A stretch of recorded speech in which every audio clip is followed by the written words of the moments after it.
I was there with Chris Baker. Maria Espinoza and I walked,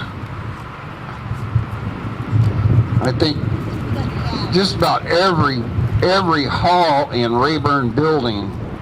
And if you have never been to Washington, D.C., or you don't know what the Rayburn building is,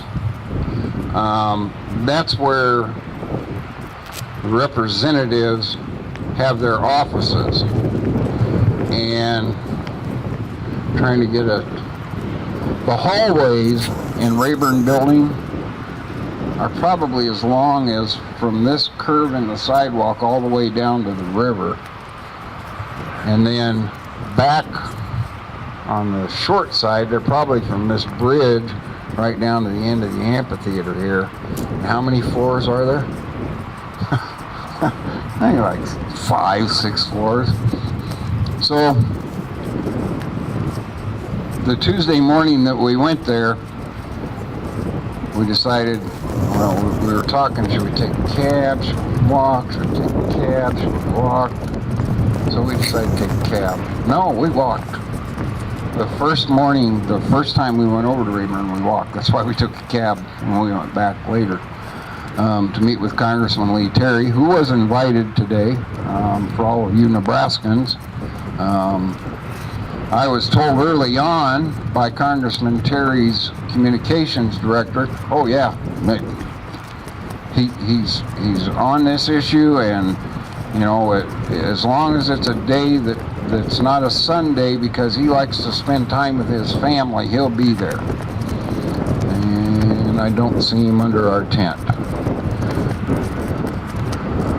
And there's a good reason for why he's not. But Maria and I spent hours walking the halls of Rayburn to talk with congressmen, to talk with their staffers, to drop off information.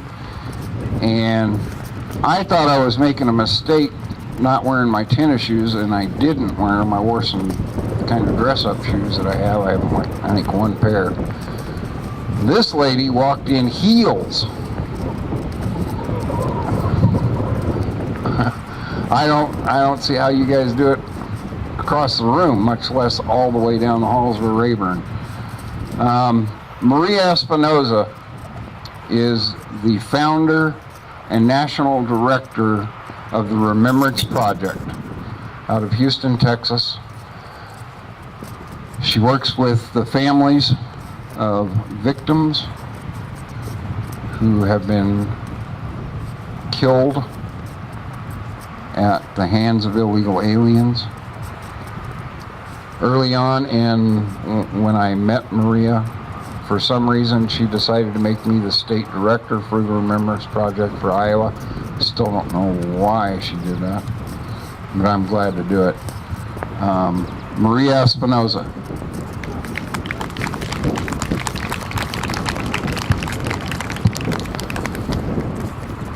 Good afternoon, everyone.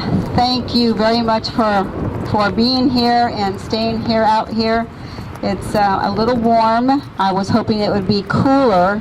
It's very hot back in Houston. But I want to thank Bill and Terry and everyone out here in Myra and all those who helped coordinate this event to keep Louise's memory in the public. And that is very, very important. I'm honored to be here today, but I'm also very sad to be here, because when I show up, there is just such sadness. We concentrate on the killings. We don't talk about the child molestations and the rape, which is very high in this demographic of illegal aliens, according to our research. As Bill said, my name is Maria Espinoza. I am first-generation American. My father legally immigrated from Mexico the right way. Thank you. I'll tell you a little bit about what we do with the Remembrance Project. As Bill said, again, we honor and remember Americans who've been killed by illegal aliens. And I don't call them illegal immigrants, they are illegal aliens.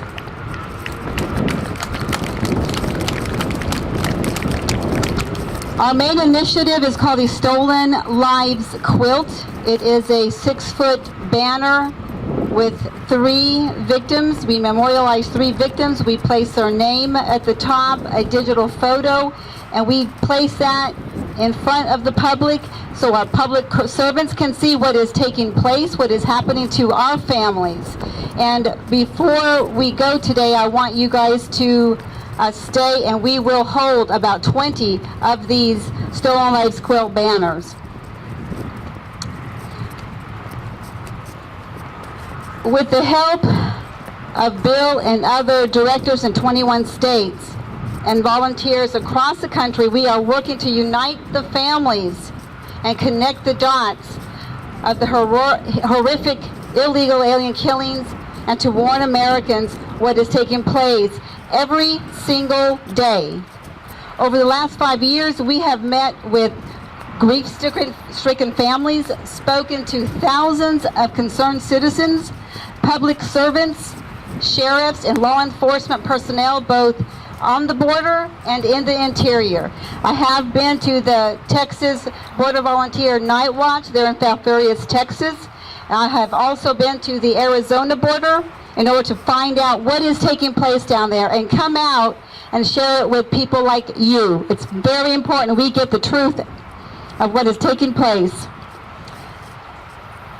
As a result, we know that our public servants do not have the best interests of our families as their priority.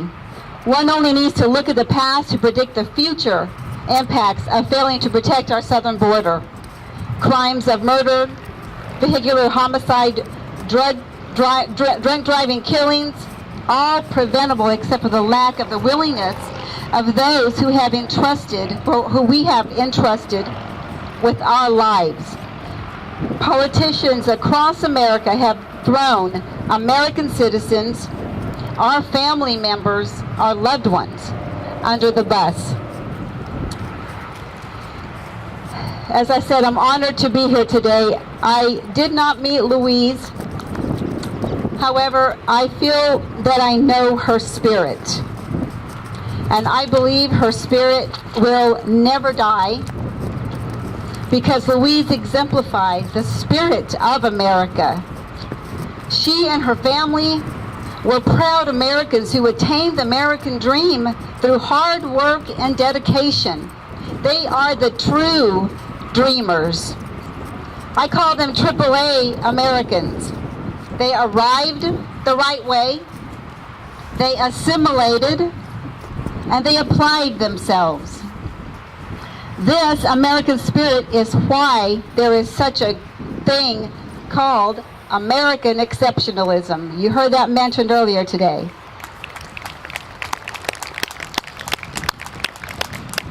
But when this American spirit is lost, America is lost. Without America and American common sense, there is no hope, no freedom, no civility, and no liberties.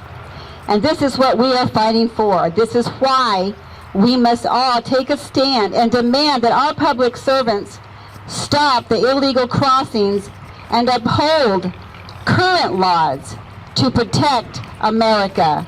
We have these laws in place. A few days ago in Austin, we and other concerned citizens in Texas held a press conference demanding that Governor Perry step up and immediately act for the safety and well-being of Texans and all Americans. I let Governor Perry know that Texas must act now, because Washington, D.C. and this administration have no regard for the safety of American families. And how do we know? Yes. And how do we know that Washington, D.C. has no intention to fulfill its responsibilities to Americans? We know this because 2 months ago we met with the United States Secretary of Homeland Security, Jay Johnson. who evidently has not read his own website, which states, among other things, the Department of Homeland Security has a vital mission to secure the nation from the many threats we face, and their goal is keeping America safe.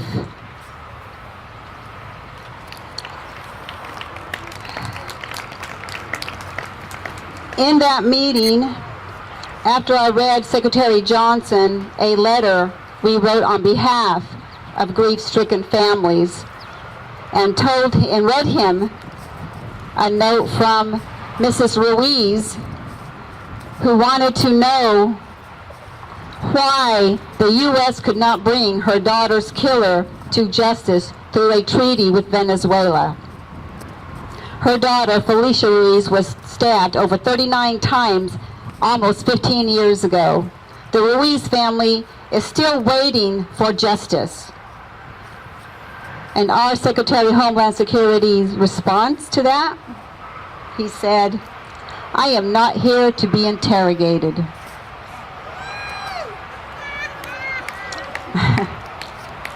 I told him there's no interrogation. Our families want to know what you are going to do about securing the border in order to keep our families safe.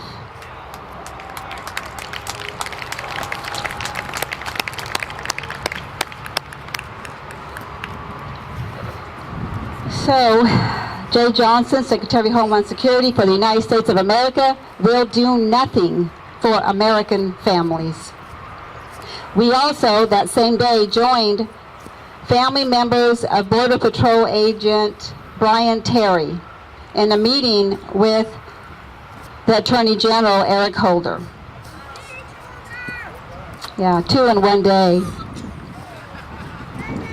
Kent Terry, Brian's brother, reminded Eric Holder that he was the top cop and that he was responsible for garnering answers to their questions about his brother's death.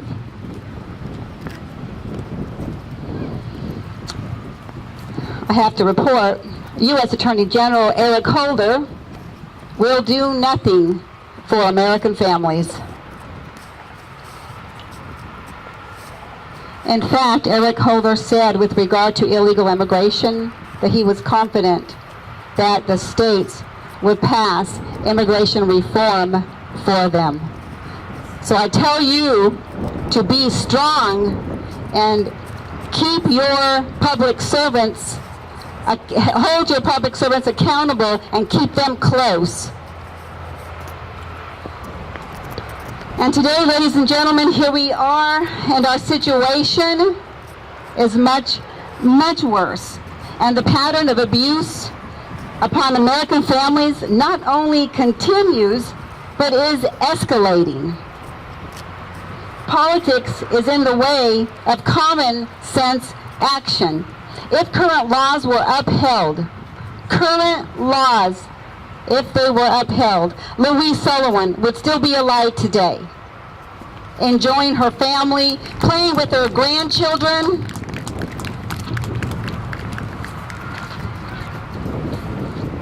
If current laws were upheld, the Constitution followed, and the public servants exhibited an ounce of common sense, illegal aliens would not be crossing the Rio Grande on jet skis. Illegal alien so-called minors with gray hair would not be trying to enroll in our high schools. We would not be spending millions on creating organizations to counsel illegal aliens who were brutalized by trying to cross illegally into the United States. And 2 border agents would not be assigned to protect several miles of the border, while the drug cartel's spotters line up every 200 feet with cell phones, watching our agents frantically trying to protect the border. But I guess now agents have to run away when they see an illegal alien. if our public servants, and Congressman King left, but of course you know he's exempted from this.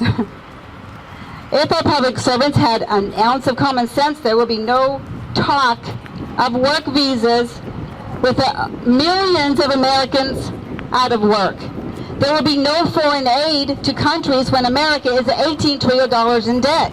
There will be no foreign aid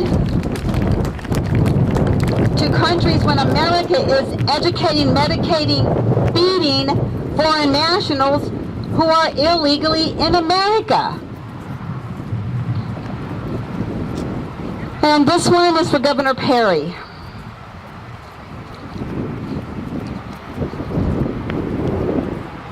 Governor Perry, if illegal aliens cost Texas over $12 billion in 2013, and if you say that you are fed up, which is the title of his book, if you recall he wrote, why haven't you just built the fence? Why haven't you done all you can to build the fence 3 times with $12 billion, and in 2012 we spent $10 billion on illegal aliens? It just doesn't make sense. There is no common sense.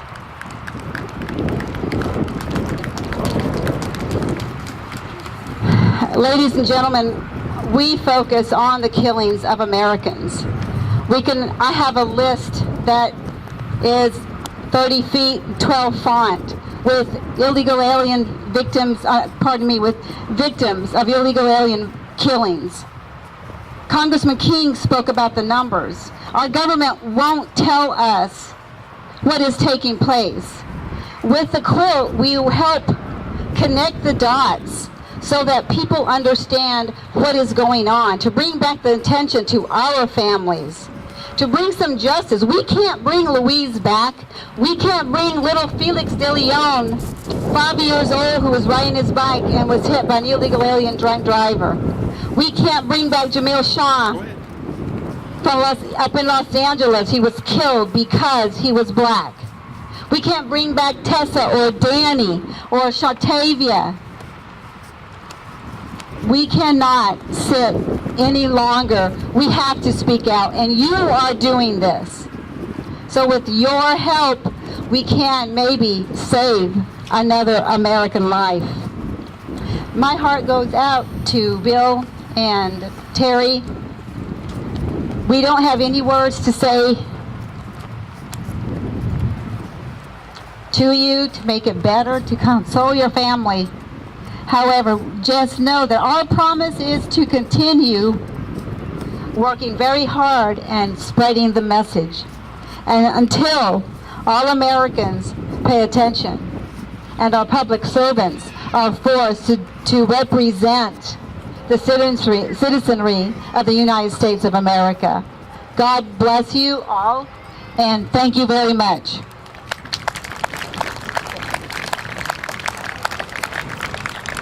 This is the time what we have 20 Stolen Lives quilt banners, and what we're going to do is ask you to move into the 3 rows, and I will just hand them to you and just hold them. They're just 6-foot long banners by 3 feet tall, and we're going to take a photo op.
And she is currently running for governor of Iowa.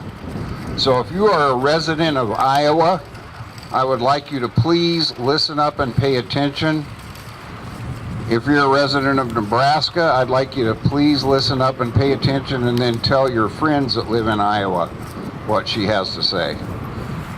We have a governor in Des Moines who thinks that the solution to illegal aliens coming into the state of Iowa is it's a federal problem.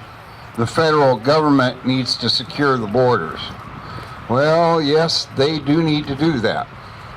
I met with Governor Branstad on Wednesday afternoon.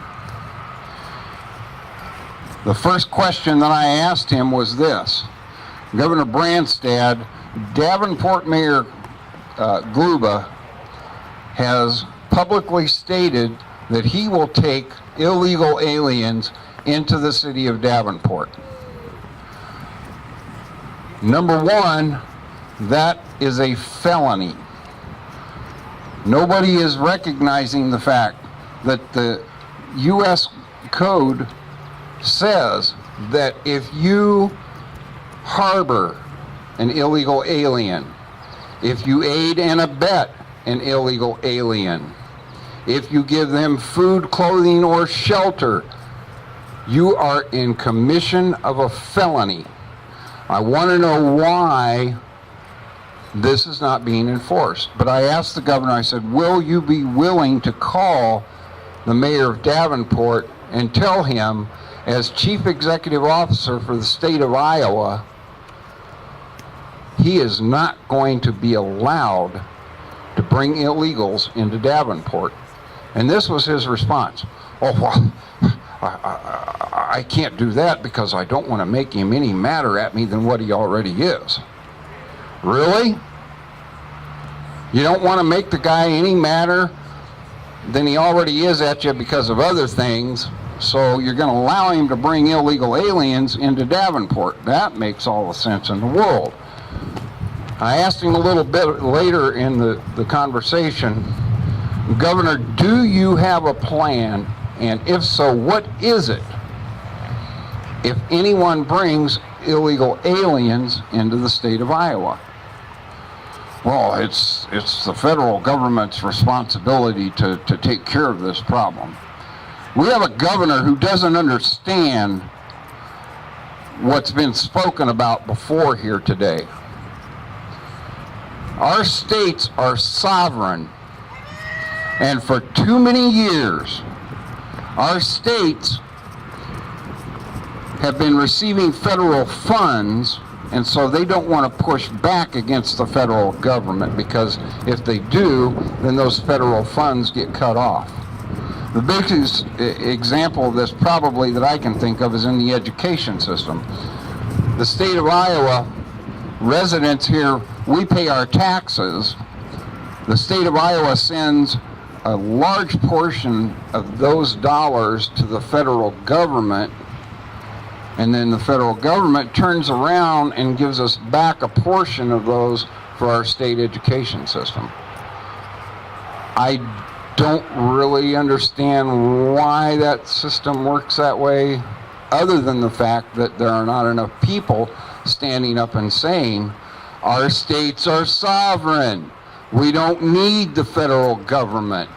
The federal government, the purpose of the federal government is to control interstate commerce. Now, please explain to me how illegals are part of interstate commerce, and so we're supposed to allow the federal government to tell us that we have to take them. Just doesn't add up to me. But this next speaker is running as a libertarian. I know we have some Republicans here. I doubt seriously we have any Democrats, but if we do, please pay attention, because, excuse me, I think that not only are there Republicans who are listening to what this woman has to say, I think that the Democrats will probably listen to what this woman has to say. I have a paper in my pocket that I was going to read. I'm not going to pull it out. I'm going to try and go from memory. A very great man once said, "We don't need a Republican answer. We don't need a Democratic answer. We don't need to try and correct the past. We need to take responsibility for the future." In January of this year, as some of you know, I am on the Pottawatomie County Republican Party Central Committee. And in January, I walked up to this man over here with this blue hat on, who is the co-chair of the party, co-chair of the Central Committee. I told him, "Jeff, I'm going to resign from the Republican Party." And he convinced me not to. Because the only way the Republican Party is going to change is if Republicans stay in the party and work through the system and change it from within. One of the ways you do that is when you go to the poll, before you go, you do your due diligence and you look at the candidates. You spend as much time as you can contacting them personally. I have Congressman Steve King's personal cell phone number because I've had conversations with him and he feels it's important enough that I have it so that I can call him and talk to him. I have Sam Clovis's personal cell phone number. I have many representatives and Congress people's personal cell numbers because I've spent the time talking with them. I have the personal cell phone number for the gentleman who's running for Tom Latham's seat, David Young. I have Dr. Heeb's personal cell number. The reason I have these numbers and the reason that I'm saying this is not to puff me up or make me look like anything, because I'm not. I have those numbers because I've spent time with every single one of those people, because the decisions that they make affect my life, they affect my family's life, and they affect my friend's life. And when they get into office and they start doing things that are contradictory to what we've talked about in conversations, I want to be able to call them and say, "Wait a minute, we talked about this, and now you're kind of switching your position on this. What's up with that?" We have to find out what they stand for. And I don't care from this day forward if you have a D behind your name, if you have an R behind your name, or if you have an I behind your name. I don't care what's back there. I will vote for the person that I've spent time with and talked to and has looked me in the eye and told me this is what I stand for. And if what they say they stand for lines up with what I stand for, then I'll vote for them. I don't care if they're a Democrat or a Republican, as long as they're not a socialist or a communist, because we'll never line up with them. Ladies and gentlemen, Dr. Lee Heeb. Thanks, Bill. Thank you very much. I have to say, if everybody were as active as Bill Hartzell, I wouldn't be in this race because liberty would be secure. But the fact of the matter is, liberty is slipping through our fingers like the illegals are slipping across our border. And I'm a libertarian, but I got to tell you, it's more important right now to be attached to your liberty than to be attached to your political party. Now, one of the things that I think the real reason I'm here is I'm a surgeon and I practiced medicine. I was in the military and my ex-husband was a Marine Corps officer, and I spent time living, because of military moves, on the Mexican border. And I'm going to tell you some of my personal experience and what the medical implications are, because I had some other facts and figures, but nobody can enunciate the facts of illegal immigration better than the people who've already spoken. So I'm going to talk to you really about some things that maybe they don't know about. The first thing I'm going to say is it is possible to secure the border, and we have evidence of that. I spent many years as a trauma surgeon on the Mexican border in a border hospital. This was a 250-bed hospital, and I took orthopedic trauma call 2 to 3 nights a week. And every night I was on call. When I first got there, it was 1995. When I first started that practice, I took care of illegal aliens every night jumping over the border and breaking their ankles, having these horrible ankle fractures. Because the way they would do it is they'd stand on everybody's shoulders, they'd make a human chain, and if they started to fall and somebody didn't let go, they fell into the sand and got these horrible open ankle fractures.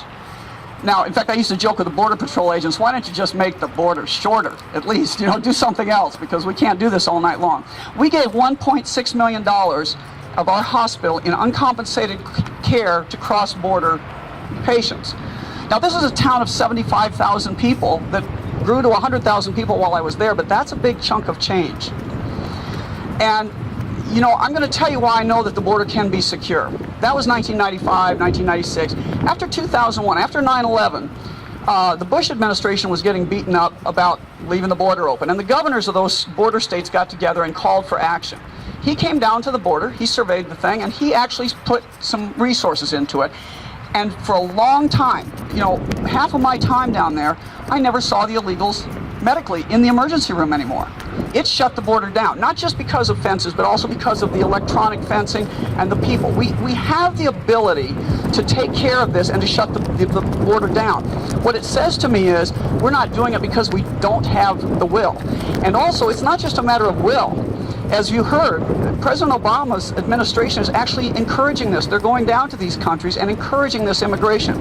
And I have to say, as having been a naval officer for 10 years and actually helping to defend this country, you have to ask yourself this question. I ask myself this question every day. If Barack Obama were incompetent, on random chance alone, he would do something in the security interest of America, and he never does. What does that say about his motivations? What does that say about the administration's motivations? I was on Jan Michelson yesterday, and he said, why do you think they're encouraging this? And I said, I cannot come up with a non-sinister answer. That's really the truth. If you can, I'd like to hear it. Now, I'm going to tell you, let me tell you that from a medical standpoint, this is not just about illegals. It's also about legals. Because we have a problem of people coming with a green card, but they use our goods and services in excess of what they contribute to our society. Unlike, it's true, we're all from immigrant families. I'm sitting in the shade because I'm a German immigrant descendant and my burn, but the fact of the matter is the old immigration policies and the old way we did it, you came to this country, you immigrated here, and you became an American. And now we have people that are legally here and illegally here. They're sending their money back to Mexico and to other countries to support their families, but they're not really participating in the dream that's America. They're not becoming American citizens and completely being assimilated into our culture. That's what's not happening. And I want to tell you a perfect example of this. In fact, when Senator Kyle, who was a great guy, Senator Kyle was the Republican senator from Arizona, for years, and I wrote him a letter about this case, and he said it was the most egregious case he'd ever heard, but we saw this all the time to some degree. I was on call, it's 2 in the morning, and as an orthopedic surgeon you kind of get used to 2 in the morning calls because that's when the bars close down. So I get awakened at 2 in the morning to come in to see a man with a gunshot wound to his foot. And I come in, and here's a guy, he's 25 years old, looks like a weightlifter. I mean, this guy is a perfect physique, looks really healthy except bloodshot eyes. And having some clinical acumen, I noticed that he was chained to the examination table in the emergency room, and there was a federal marshal sitting at his side. Now, when I talked to my friend in the emergency room, the doctor seeing him, I said, so what's the story? And he said, well, this guy apparently has a green card. He comes across legally, but apparently he's a drug dealer, and he lost something. He lost some money or drugs, and they wanted to punish him, so they took a shotgun and they blew a hole in his foot. Now, the story is, he went down first to the hospital in San Luis, and they were going to amputate his foot. And he knew, even though the medical care in Mexico was free, it was not good quality care. Keep that in mind. Free does not mean good quality.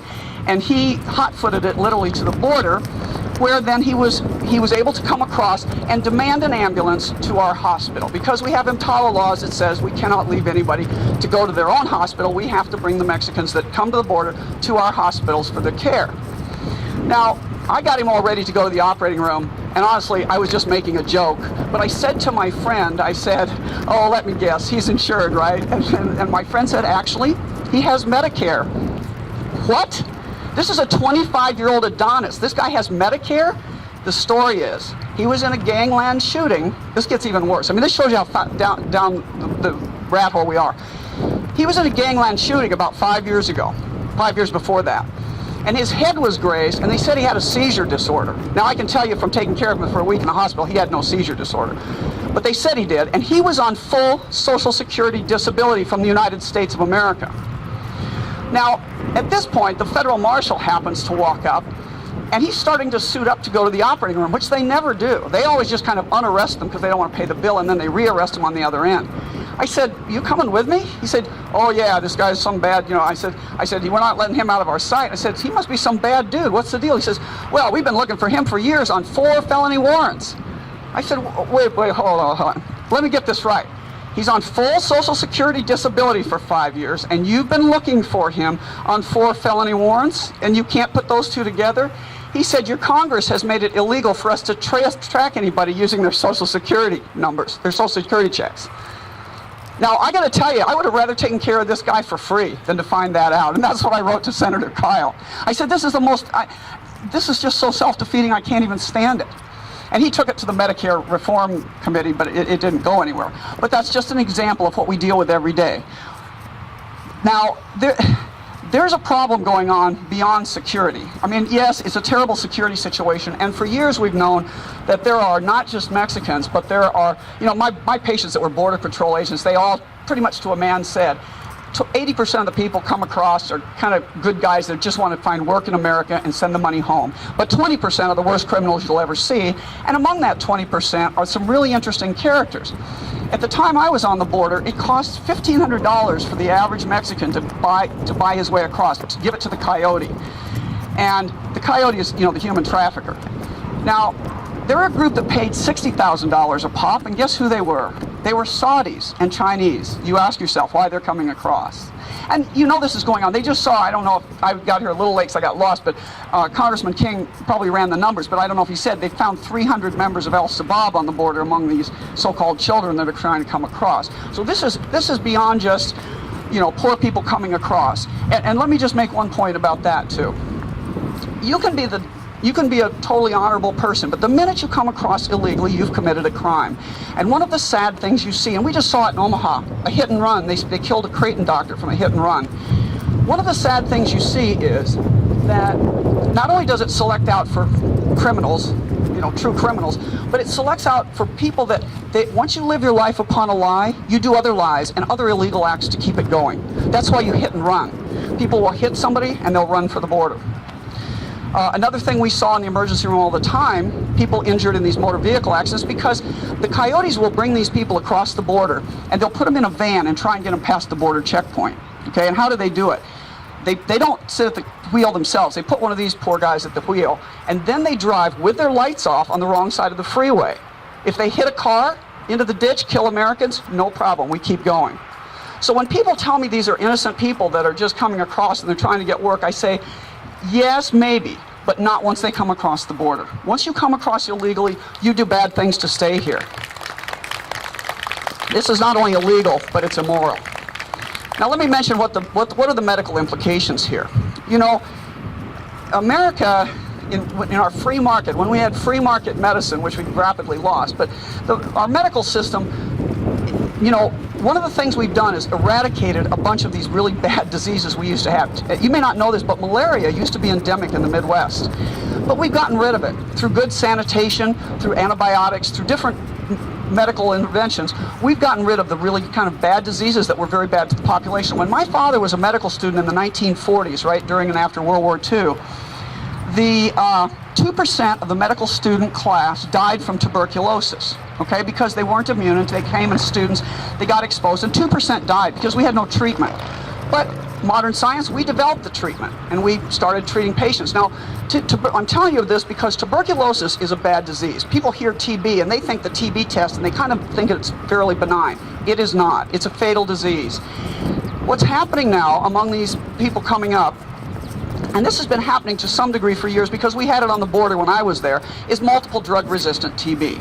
And this is a really bad actor. What it means is that the standard treatment for TB, which might take a year or more to cure you, even with the most resistant tuberculosis bug, taking medication, you have to take it regularly for a year sometimes to get the tuberculosis gone.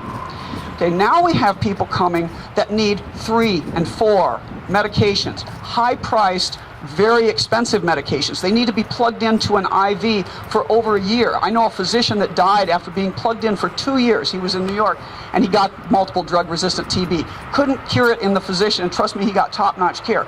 So this is what's coming up from South America. What we're seeing in South America is, and you've read it on the website, I'm sure, about Chagas disease and TB and measles and all this stuff, scabies. I'm not so worried about scabies. We can take care of that, and lice, we take care of that.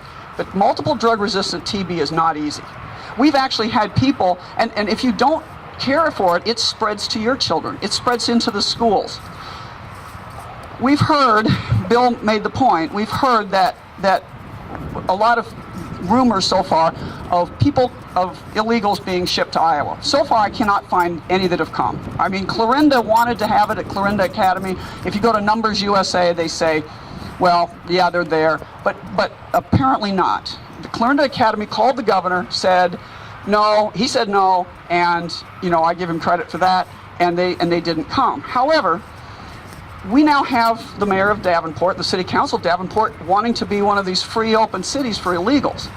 And I'm just pointing out to them right now on record what that cost of that is to them. Because the cost is not just in crime. Yes, you're going to be bringing these kids with gang tattoos and these, what are 16 to 18-year-old males going to do that can't read and write and that have no job skills? They're not going to be recruited by IBM. They're not even going to work at McDonald's. They're going to find their way into the Norteños and MS-13. So he's going to be bringing that in, and I think probably they understand that a little bit. But do they understand the implication of bringing these really bad diseases into their city? Now, when you could say, as the governor, you could say, well, we're not going to give there are no state funds involved. These are just private, charities through the churches, and people are taking them into their private homes. Wait a minute. The minute one of those children show up with one of these diseases, they're going to be state funded. They're going to be state funded because we can't afford not to treat them. So what happens is now they come to our hospital, they expose our personnel, they expose our families, and they're in the hospital on state funds. And let me just point out something. In the old days of America, we had tuberculosis sanitariums. We isolated, because we couldn't control it any other way, we isolated people to sanitariums. They've all been closed down. So they're going to come to our hospitals, and they're going to be in rooms, and although you might be labeled, you might hear that we have isolation rooms, we do not. Maybe at the University of Iowa, but we have 118 hospitals in the state, 88 of which are these rural hospitals like I work in. They have no isolation rooms. You can isolate somebody, somebody's got the flu, you might put them in the room and close the door, but the air circulation in these rooms is not hermetically sealed. It goes to all the rooms. So if you happen to be next door having your gallbladder out, and here's the multiple drug-resistant TB patient in this room, you're going to be exposed. This is the cost medically for this to happen. And it's a matter of numbers. Can we take 1 or 2 of these patients? Sure. Can we take millions? No, we cannot. We're talking about the cost of healthcare now. Can you imagine what this is going to do to the system? Again, what interest of America does this serve? So, what can we do about it at the Iowa level? Well, this is a subset of a general problem, I think. And I'm not here, I don't want you to think that I'm using this as a campaign stop. I am running for governor, so it's hard not to talk about the governor, because he is key to this. You need a governor that actually stands up for states' rights. I actually think, the good news here, I've been kind of depressed because I feel like we've lost the concepts of liberty. One of the other things that got me into this was, believe it or not, a chicken fight I had in my city council, but it's about liberty locally. If we don't understand the principles of liberty in our small towns and our counties, how can we expect the nation to maintain liberty? Well, we need to remember that we have a state that's sovereign, as was said earlier.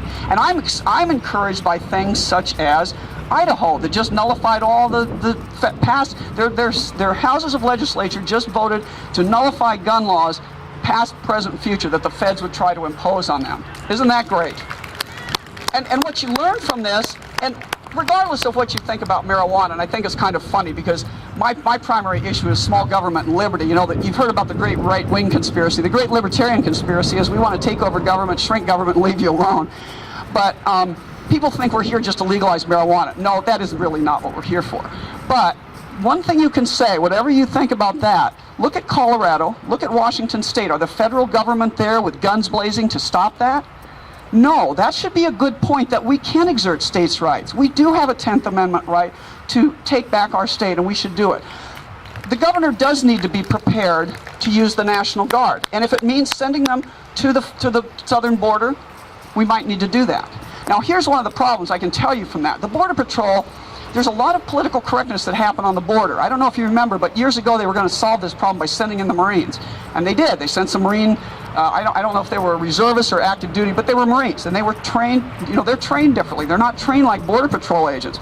Shoot, they were down on the Texas border, somebody shot at them or threw a rock at them, they shot back and oh my, shot somebody. That's called defense, guys, you know? So there is we have to do not commit troops unless you're willing to have the troops armed and prepared to defend America. I am really tired of having troops disarmed so they can be killed. That's not what we're sending them for. So I do think you need a governor that's willing to defend Iowans, whatever that takes. Second thing is, Bill mentioned Davenport. Let me say something about that. Now, I don't want to be a police state. I don't want to send troops to some Catholic church to make sure they're not harboring illegals. However, if we're going to put, I think Bill has hit upon the exact point, if we are going to prosecute businessmen who get snockered because some illegal shows them a false ID, which is very easy to produce. You know, I had a friend on the border who won some money at a casino. He was a podiatrist, and turned out when he went to give him his tax ID, there were 3 other people with that tax ID, and they were all, you know, Hispanic. Anyway, so it's hard for the small business guy to sort out who's illegal and who's not. If we're going to prosecute them for doing the wrong thing, for harboring illegals, then that should be extended to the mayor of Davenport and anybody else that does this. That's how you stop this. And as was said, as with so many things, we don't need to write a million little laws. One of the things I've learned that people don't understand the concept of liberty. A guy on my city council thinks, I guess, or he was on the city council, he used to think that we need to write a million little ordinances so from the time you get up in the morning till the time you go to bed at night, you know exactly how to behave. I'm sorry, that's not liberty. That's tyranny. That's statism. Okay, we have a Constitution. We stand on the Constitution. We use the Constitution for all the things that the great founders figured out that it would work for, and then we leave the rest to free people. You know, I think the worm is turning. Everywhere I go, you know, and it is tough. It's a tough sell as a libertarian when you go into a Tea Party, and they're primarily Republican, okay? You go into some Christian conservative group, and they're primarily Republican, or they look at you like, you're kind of amoral. And I point out to them that, honestly, the greatest fear of statists, of leftists, of socialists, is that the Christian conservatives and the constitutional libertarians get together, we shrink government, and all these bad social policies, all these bad, you know, liberal-ass ideas that have never worked, they go away. You know, we can do this, and it's happening around the country. It's happening in Iowa. You know, I want to really thank Bill and his wife for putting this on and for turning, you know, senseless mayhem into a positive word and the positive thing for the scholarship. And thank you very much for having me.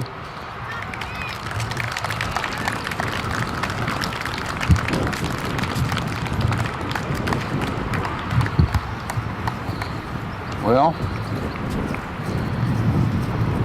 we're kind of at a point where we only have 2 speakers left, or 1, depending on whether you guys want to hear me speak. But since I have the microphone, you don't have a choice. A lot of people have asked me why I do this. What is the purpose? And I think the best way to explain that is this. Last July 21st, my wife and I had just finished getting ready for church. We were getting ready to walk out the door. And we received a phone call from my mother-in-law. And the only thing that she could get out was, "Terry, I need you to come over here. Someone has attacked Graham." So we jumped in the car and we went over to Graham's house. We missed them taking Graham out by about 2 minutes. They took her out in the ambulance and took her to the hospital. Mr. Perez was still there on the bed, naked, in handcuffs. And for the next hour to hour and 15 minutes, anytime we looked in that direction, he would look at us and he glared. He would not look me in the eyes, but he looked at my wife and he glared at her. The sergeant who was in charge of the investigation came, took my mother-in-law's statement, and about 10:15 or so, 10:30, my wife took my mother-in-law out to the hospital where they had taken Graham. And they needed someone to stay there at the house until CSI got through processing the scene. And so about 1 o'clock they got done, and I was alone in the house. And I walked in the bedroom.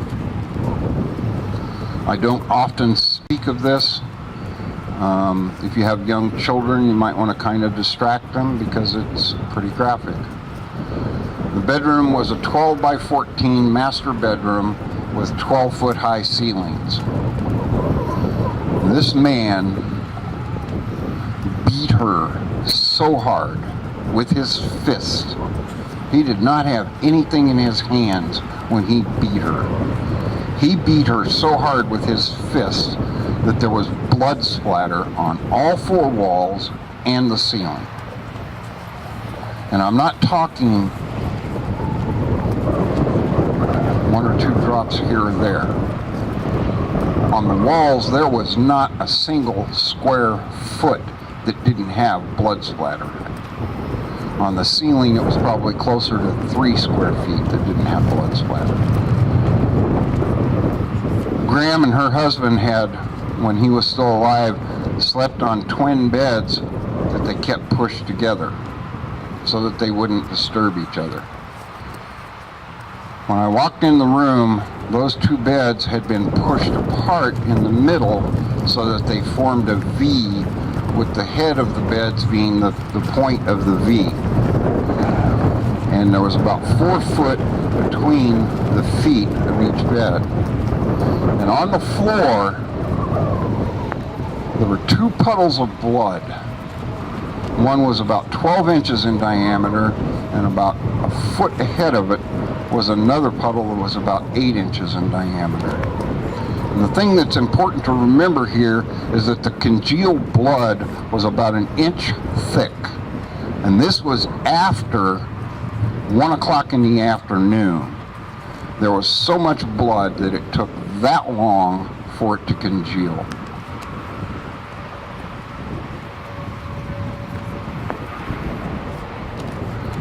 Maria can't hear me, I hope. I still have not, and I don't know when I will grieve. And the reason why is because I have to continue speaking about this issue. This woman was 93 years old. She'd given everything in her life to her family and to her community. And this man broke in because he was mad at women and did this to her. As long as I have breath in my body, I will continue to tell Graham's story. I will not let her be forgotten.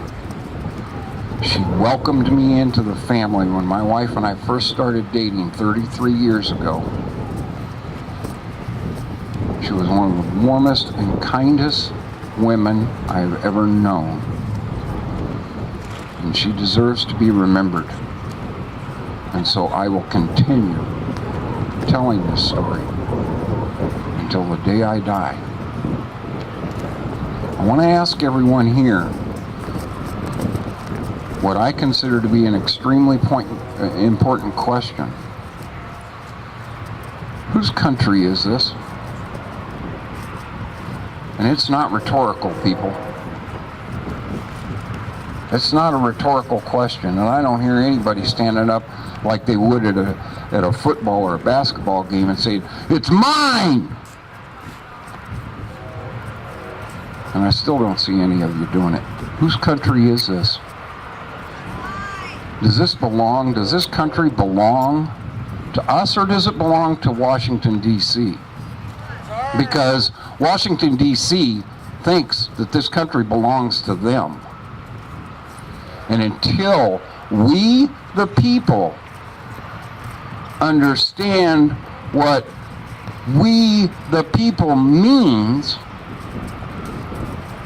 and start acting on we, the people, Washington, D.C. is going to continue with that same attitude.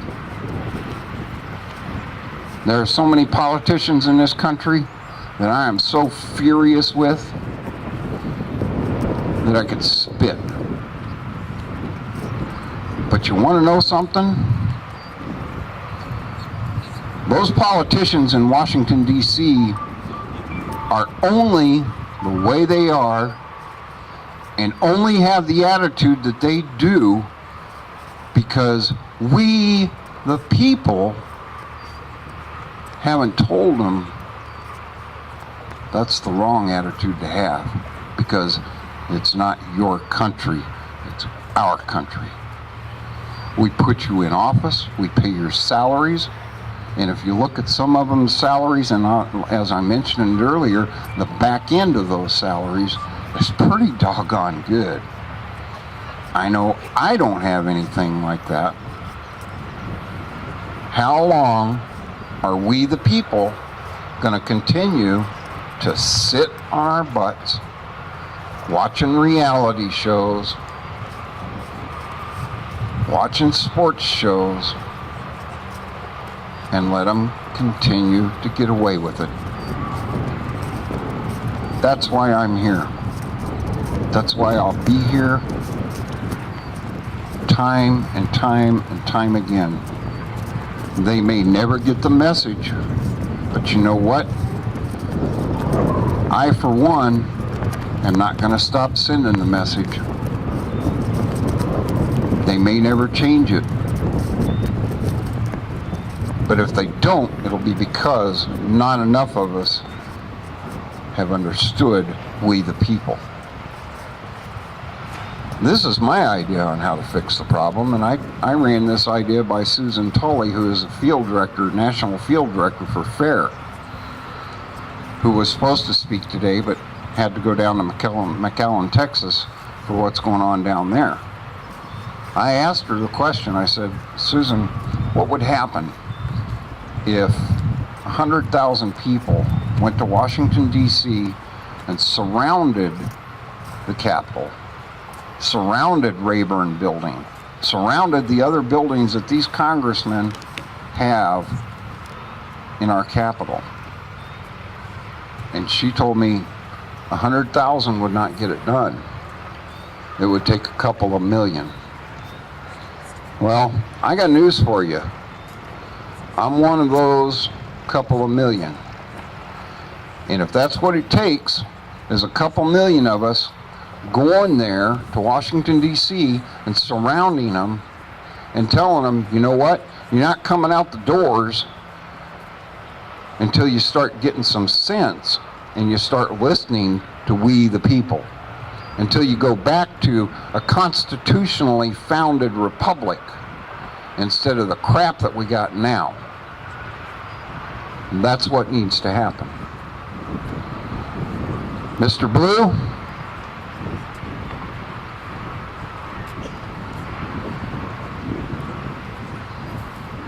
this man is a great example of what a true patriot is. An example of a man who truly cares about his country. He was approached last fall about running for state representative. And if you live here on the West End, this man right here will be your next state representative. His name is John Blue. And as a speaker, Mr. Blue has come a long way since last fall.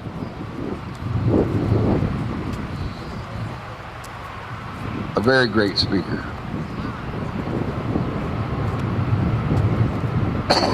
Excuse me. Mark Brandenburg has been your state representative.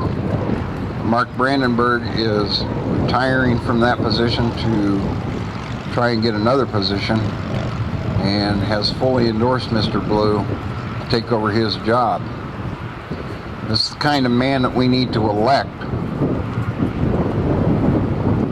to represent us in Des Moines. He's an honest man, and I have no doubt that if you ask him a question, he's going to give you his honest answer. John? Thank you, Bill. I don't know what I could say that hasn't been said here today.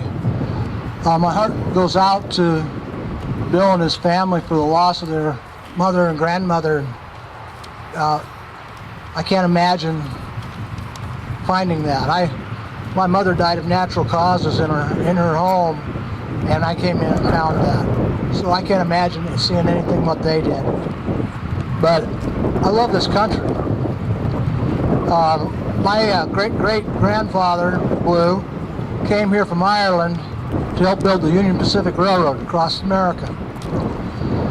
And every member of my family has served in the military, with the exception of me. I didn't make it that time. I have a son that's in the Marine Corps.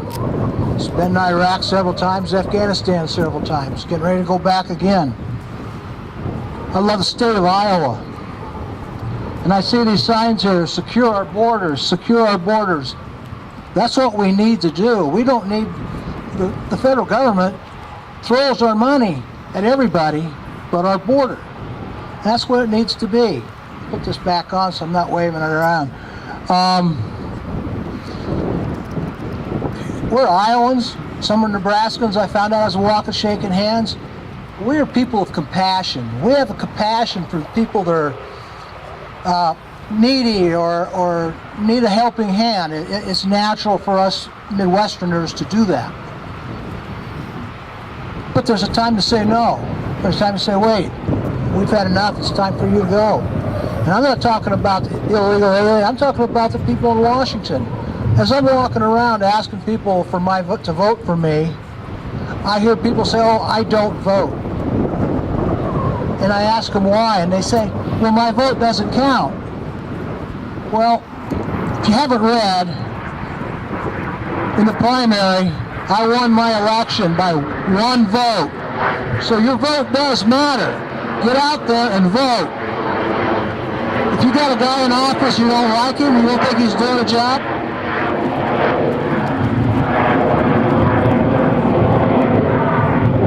vote him out. We can have a revolution every 2 to 4 years and don't have to fire a shot. Just vote those people out that aren't doing their job. But we got him in there. I mean, Tom Harkin, bless his heart, he's been in there since I first started voting at 21 years old back in 73, 74. And he's been there ever since. Mike Grunstall's been there ever since. Ted Kennedy died there.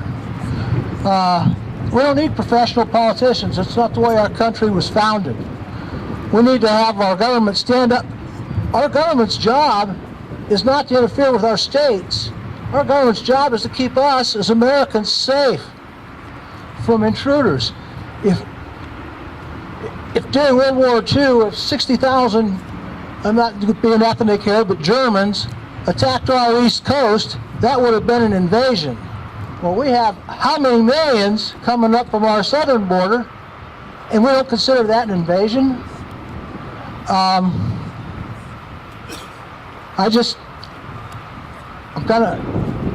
we have the right here in my church.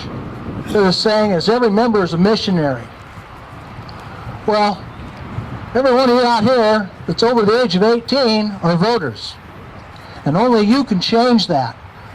At my election, there's only 550 people turned out to vote. Now that's a shame out of how many people are registered in my district to vote. That's a shame.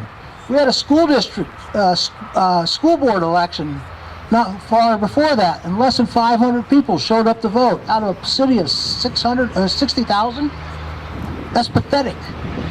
We need to get out, off our butts, out of our comfort zone, because I'm out of my comfort zone right here. I'm letting you know that. And but I'm tired of the way it is, and that's one of the reasons I'm running for House of Representatives. I just love. I grew up here. I was telling somebody, right down here is the best catfishing and sturgeon fishing along the river. They used to have a tree house down here a ways. This was my playground as a child. So I know the West End and I love it. And we never had these problems before that I remember growing up. Everybody came here to be Americans. Like I've said, my father's side's Irish, my mother's side's German, so you don't really want to get my dander up. So, and they all came here and became legal citizens of this country and made us proud. And that's really all I got to say, Bill. Anyway, thank you.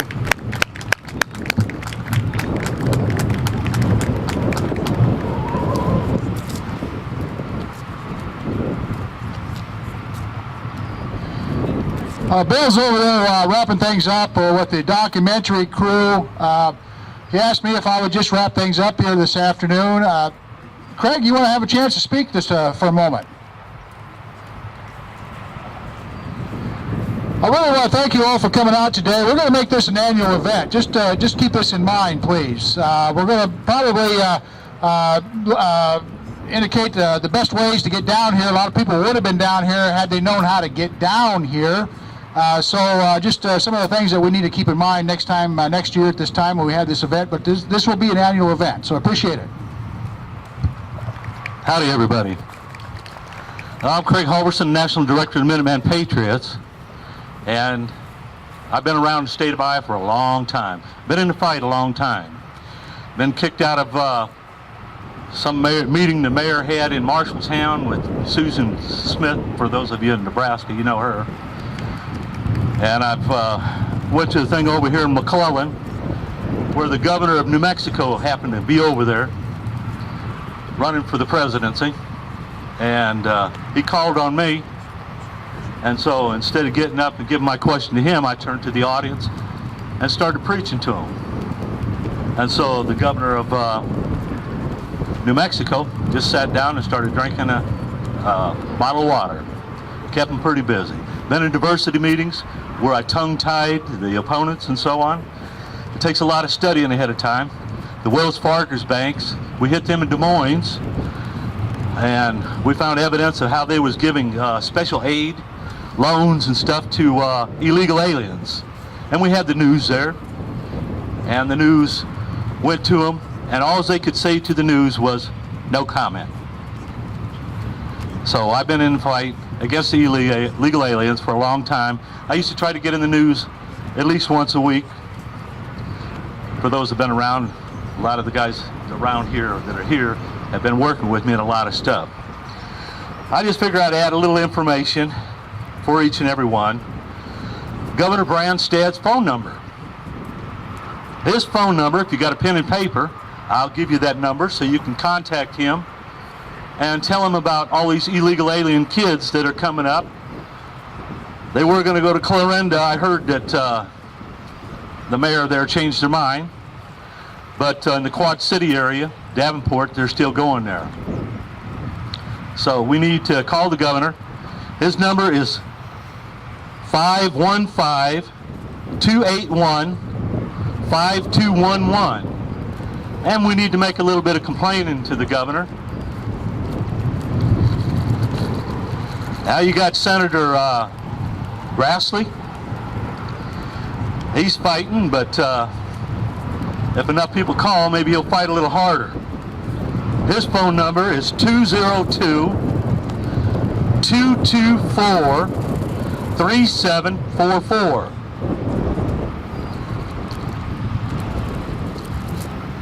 Now we come to Senator Harkins, who is going to be retiring, which would be nice. Hopefully we'll get a good candidate running where we can get somebody good into office.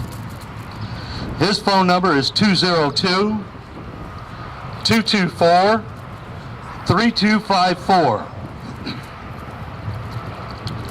Congressman King, I don't need to give you his phone number.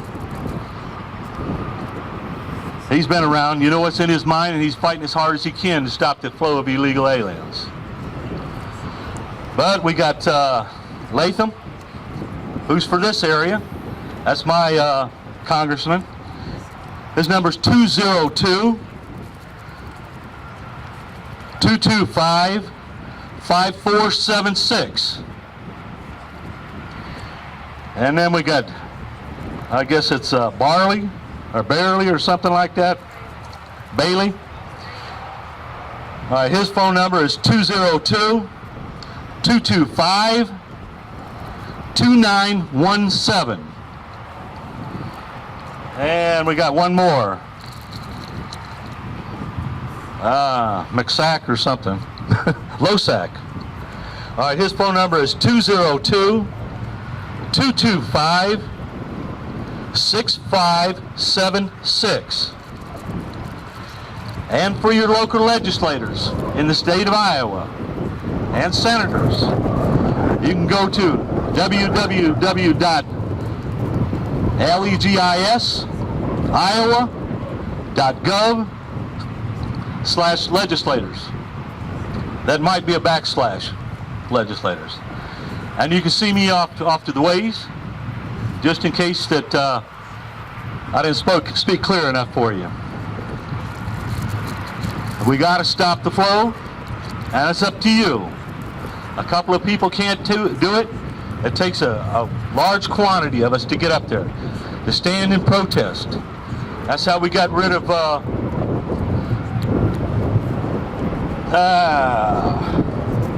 the guy from Iowa that was or from Nebraska that was a senator, who's now Hagel. We protested him every weekend, every day. Moved his office, we followed him and drove him out of office. So that's why he went to Washington to work instead of out here, because he knew we would be on his tail. And we need to get onto some other people's tails if they don't get busy and stop this problem with the illegal aliens. They're killing our people, and every congressman, senator who's supporting illegals should go to jail for aiding and abetting illegal aliens flowing in this country under the RICO law and all the other laws. And the president himself should be impeached. They take an oath of the Constitution to protect the American people, and here they are protecting illegal aliens instead of the American people, taking our jobs, lowering our wages. It's terrible. And I'll let you go. I know you're hot, you're tired, and you have many things to do, many things to think about. And I'll be around if you want to talk to me or Lenny from the Tea Party Patriots and all the rest of the people that are still here. Be happy to talk to you, help you out, help get you organized if you need to be organized, or get you guided to a group that you need to get into or that you would like to get into, who to contact, or so on. I thank you. Then thank you for coming for a good cause.